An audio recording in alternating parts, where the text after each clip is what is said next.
앞으로의 10년, 20년을 좌우할 혁신기업에 지금 투자하고 계신가요? 이러한 혁신기업을 직접 발견하고 또 선제적으로 투자할 수 있다면 좋겠지만 쉽지 않은 것이 현실이죠. 아크인베스트의 캐시우드와 함께하는 흥국 글로벌 이노베이션 펀드와 함께 그 고민을 해결해 보시면 어떨까요?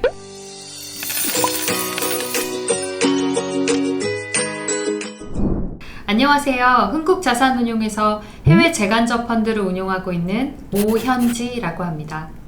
흥국 글로벌 이노베이션 펀드는 여러 분야에 확대되고 적용될 수 있는 확장성과 시장성 있는 기술을 통해 시장을 지배할 혁신기업에 투자하는 해외 주식형 재간접 상품입니다. 사실 우리 모두가 지금이 혁신의 시대라고 생각하면서도 혁신 산업과 기업에 어떻게 투자를 해야 할지 그 방법에 대해서는 어려움을 많이 느끼고 있죠. 그 이유는 간단합니다. 혁신기업 대부분이 사업 초기에는 정보에 대한 접근성이 용이하지 않고 또 해당 기술의 전문가가 아니라면 10년, 20년 후 그 기술의 가치를 평가하기가 어렵기 때문이죠. 그래서 저희 흥국자산운용은 혁신투자의 대명사로 불리는 아크인베스트가 자문하고 일본 니코 자산운용이 운용하는 펀드를 재간접 펀드 형태로 출시하게 되었습니다. 방금 펀드를 소개해드리면서 재간접 펀드라고 말씀드렸는데요.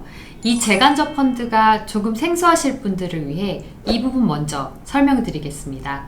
이미 잘 알고 계시는 것처럼 펀드는 간접 투자 상품이죠. 펀드 앞에 재가 붙어 있다면 펀드가 또 다른 펀드에 투자하는 것을 의미합니다. 간접 투자의 간접 투자이므로 간접 앞에 재가 붙은 것으로 이해하시면 됩니다. 국내에서 미국, 중국, 유럽, 아시아 등 여러 지역의 주식을 모두 다 운용하는 것은 한계가 있기 때문에 국내에 출시되는 해외 펀드는 주식보다는 펀드에 투자하는 재간접 펀드 형태가 많은 비중을 차지하고 있습니다.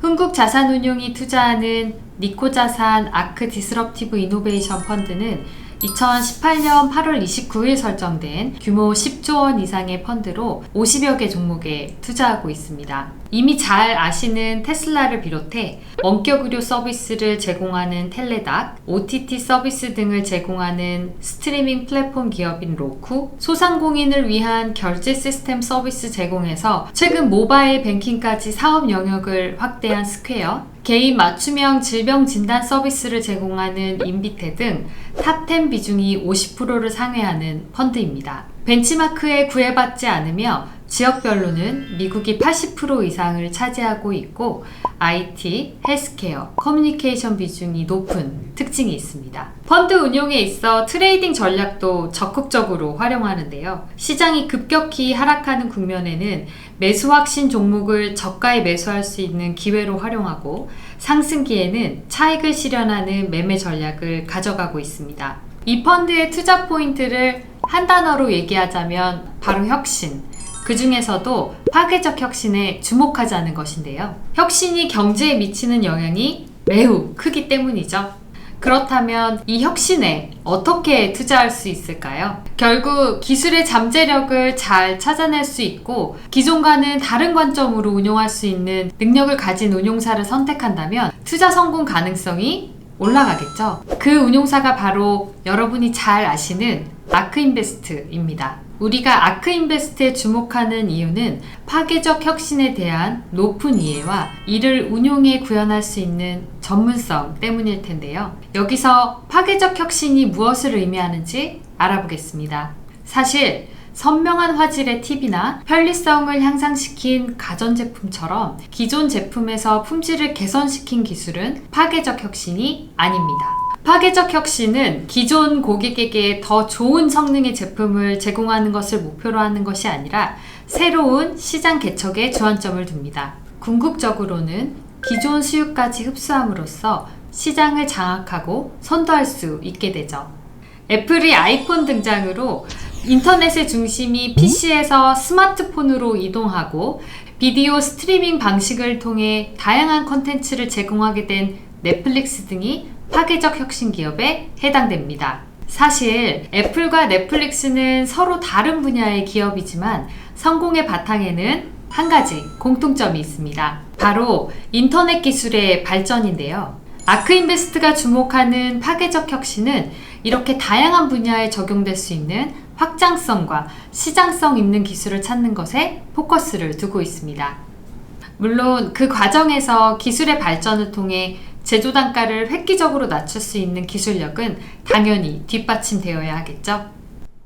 여러분, 여기까지 들으셨다면 아크인베스트가 다른 운용사와는 다를 수밖에 없는 그들만의 운용 철학과 강점이 느껴지실 텐데요. 바로 장기 투자 성향과 이를 가능하게 하는 강력한 리서치 시스템을 보유하고 있다는 것입니다. 배터리의 경우만 보더라도 초기에는 휴대전화에만 적용되었지만 시간이 흘러 자동차에도 적용되는 것처럼 말이죠. 이렇듯 아크인베스트는 기술이 장기적 효과까지 전망하기 때문에 자연스레 투자 기간이 남들보다 더 긴 장기 투자를 추구합니다. 장기 투자가 가능하기 위해서는 이를 뒷받침할 수 있는 높은 수준의 분석 능력이 필요하겠죠. 아크인베스트는 기존과는 다른 독특한 리서치 시스템을 구축했는데요. 그 특징 중 하나로 통상적인 산업 분류, 그러니까 소재, 산업재, IT로 나누어 기업을 분석하는 것이 아니라 차세대 인터넷, 자율주행, 로보틱스, 핀테크 등과 같이 기술별 분석 담당을 두면서 확장성에 초점을 두고 통합적으로 분석하고 있습니다. 대부분 성장주 위주로 구성되어 있어 변동성은 시장 대비 큰 편입니다. 그렇기 때문에 일반 지수와 비교했을 때 상승 혹은 하락폭이 더 클 수 있고 때에 따라서는 일반 지수 성과를 하회할 수 있다는 점은 투자 시 꼭 참고하셔야 할 부분입니다. 그러니 장기적인 관점에서 투자하시는 것이 훨씬 유리하겠죠? 흔히들 애플이나 테슬라를 가리켜 자녀에게 물려주고 싶은 주식이라고 합니다. 시장의 단기적인 흐름에 무관하게 장기적으로 유망하다고 판단하기 때문일 텐데요. 이제 개별 주식이 아닌 성장 잠재력이 풍부한 주식으로 알차게 구성된 흥국 글로벌 이노베이션 펀드를 자녀에게 물려주시는 건 어떨까요?